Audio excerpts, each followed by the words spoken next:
அப்புறப்பா தயவு பண்ணி நான் வைக்கிற சரக்கு விஷயத்த வெளியாட்ட சொல்லிடாத. நான் சொல்ல மாட்டேனே. தேங்க்யூப்பா. உங்க முகரக்கட்ட பார்த்தாலே தெரிஞ்சிடும். லாலே லாலே லாலா லாலே லாலே லாலா லாலே.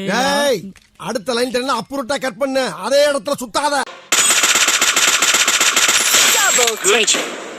ஒரு வாட்டி முடிவு பண்ணிட்டேன்னா என் பேச்ச நானே கேட்க மாட்டேன். அப்ப நாங்க என்ன யாரு? பல ஆண்டுகளா மதுரை ஜெயில மைதானம் வச்சு மல்யுத்தம் நடத்தின பரம்பராங்க. அது போக தமிழ்நாட்டில் இருக்க சப்ஜெக்ட்ல பூரா என் சப்ஜெக்ட் தாங்க பாடமா எடுத்து நடத்துறாங்க. சட்டை கிழிஞ்சிருக்கு.